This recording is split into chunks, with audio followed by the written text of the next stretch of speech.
Wondering how to get that yummy, super amazing samosa filling and the easiest method in which to achieve it? Then look no further, as today I'll be teaching you how I achieved this amazing recipe. And if you're just seeing my channel for the first time, you're welcome. Please do like, subscribe to my channel, as I will share amazing recipes.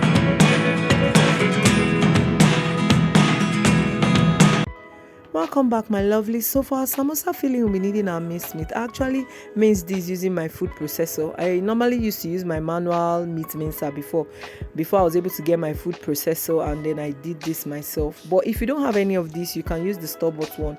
They all work perfectly fine. So whichever is available for you works. And then we'll be using our grated carrots. I grated this using a grater. You can also cut it in small tiny cubes if that's what you like, but I prefer my own like this for my samosa filling. And then we'll be using our minced garlic, our minced ginger, our green peas, and our sweet corn. I'll also be making use of our chopped onions. I used my manual chopper, that's it over there.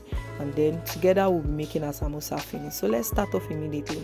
The first thing we'll be doing is to boil our meat. You boil it very well, put it in a sieve, and then you strain every liquid from it. And then you heat up your pan, add your groundnut oil, and as usual I always add some drops of sesame oil. If you don't have it, it's optional. I'll also be adding some drops of dark soy, so if you don't have it, it's also optional. But I just like the combo they give, the taste, the combination gives to my samosa filling.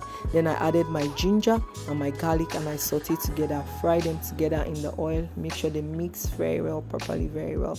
And then the next thing we'll be adding is our processed meat, our minced meat, that has already been boiled and strained very well. If you can see, there's no liquid in that meat. I made sure I strained it very well before I added into this into the oil.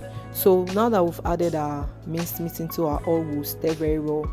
Those ones that are already in clusters, you use the back of the spoon and make sure you scatter them, make sure that there are no lumps inside it. So you fry very well.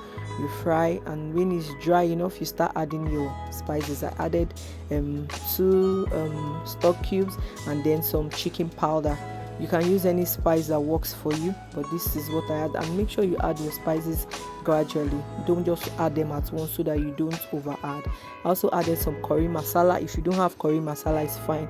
The normal curry and thyme also works too, but I prefer using this. Like I said in my spring roll videos, the taste works for me. And then the next thing I added is my carrots, and then we'll fry. Please make sure that whatever veggies you're adding to this your samosa filling doesn't cover your beef, because this is a beef samosa, so that your client is not looking for the meat and it's just vegetables, too much vegetables they are chewing. Just make sure that you're careful with adding your vegetables into this, okay? And then the next thing I'll be adding is my green peas. I'll add my green peas, and then I'll also be adding some sweet corn into it, and then I'll stir all this together. Please, like I said earlier, don't over bombard this with too many vegetables, so that it doesn't take away the beef. Like when your client are chewing, they just chew only beef. They are not chewing. They only chew only vegetables. They're not getting some beef inside. And then I also added some stock cubes inside it. If you notice, I've been adding my stock cubes and my spices little by little, so that I don't overpower it. And then I added some grinded pepper. If it doesn't work for you, it's optional, but I also add grinded pepper. And if you're also adding grinded pepper, please add it in little quantity, don't make it too much. And as usual, I added sugar. If sugar doesn't work for you, please, you can skip it. It is totally optional. I like the taste it gives to my filling, and that is why I add to it. And don't over add sugar, just little. Like to this quantity, I just added a teaspoon, 2 teaspoons of sugar. And here my filling is ready, and I just added it into the sieve for it to cook. So here I've transferred it into my plastic bowl where I'll be keeping it in the fridge, because I'm not using it exactly right now. If you don't want to put it in the plastic book, so you can actually use that nylon or a Ziploc bag. So here my samosa filling is ready, and I'm transferring it into the freezer. Thank you so much for watching, and please don't forget to subscribe to my channel.